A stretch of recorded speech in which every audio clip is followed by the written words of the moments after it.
Hello friends, তো আজকে আমি পয়লা বৈশাখের মেনু দেখাবো। আর দেখো আমার পয়লা বৈশাখের জামা, এটা দেখো। দাঁড়াও, দেখাতে পারছি না, দাঁড়াও আমি ঠিক করে রাখি এটাকে। তো দেখো গাইস, আমি এখন আমার জামার দেখাতে পারছি না। যাই হোক, এই যে আমার জামা। তো চলো এবার দেখাই কি হচ্ছে এখন। তো চলো দেখে আসি আমাদের বিরিয়ানির কি অবস্থা। তো দেখো এখন সবে ভাতটা নামিয়েছি, একটু ভুলে গেছে। তো তারপরে এই দেখো দেখে আসি ওইদিকে কি অবস্থা। তো দেখো মাংস রান্না হচ্ছে, জানি না কোথা থেকে কি হবে, দেখে মনে হচ্ছে খুব টেস্টি। এই দেখো বেরেস্তা না ফেরেস্তা না কি কেরেস্তা কিছু বলে ওইটা। আর মা বললো যে আলুগুলো সব তরকারির মধ্যে ঢেলে দিতে, তাহলে সিদ্ধ হবে না ঠিক করে।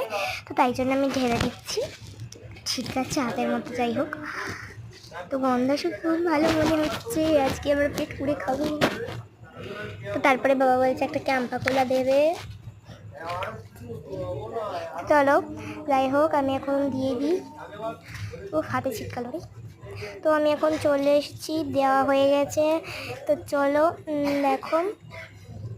তো তোমরা যাই হোক, তোমরা বলো যে মানে কি বলবো, তোমরা বলো যে তোমাদের আজকে দিনটা কেমন যাচ্ছে, আর তোমাদের আজকে কী মেনু হয়েছে, আর তোমাদের দিনটা কেমন যাচ্ছে অবশ্যই কমেন্টে বলবে। আর আমার জামাটা তোমাদের কাদের ভালো লেগেছে তোমরা বলবে। তো চলো যাই হোক, আর তোমরা বলবে যে কারা কারা এখানে। এই দেখো আরেকজনের জামা একই।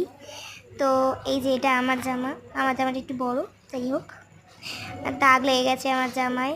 150 টাকায় বাজার কলকাতা থেকে কিনেছি। যাই হোক, তোমরা বলবে যে মানে কাদের কি বলবো। তো চলো যাই হোক, এখন আমরা নাচটা প্র্যাকটিস করতে যাবো 25 বৈশাখের জন্য, সেটাও শেয়ার করবো তোমাদের সাথে। আর তোমরা এখন নাচটা প্র্যাকটিস করে এসে আমি খাবার খাবো। তো যাই হোক চলো, তোমরা আর দেখা হবে পরের মিনি ব্লগে। আমি পরের মিনি ব্লগে একটা স্লাইম অ্যাক্টিভিটিটা কীভাবে বানায় তো সেইটা নিয়ে আসবো। তো তোমরা অবশ্যই বলবে যে সেটা মানে সত্যি হয় নাকি। তো যাই হোক, দেখা হচ্ছে পরের মিনি ব্লগে। আর তোমরা বলবে যে আমি এখানে কতগুলো ওয়ার্ড ইউজ করেছি। তো যারা বলতে পারবে তাদের জন্য আমি একটা সারপ্রাইজ নিয়ে আসবো পরের মিনি ব্লগে। তো তোমরা কমেন্টে যা বলবেন তাই করে দেখাবো, যা ঠিক বলবে। তো সবার সবার কিছুই আমি বলবো, কী বলবে কথা বলতে পারছি না ঠিক করে। তো টাটা, লাইক সাবস্ক্রাইব করে দিও, টাটা।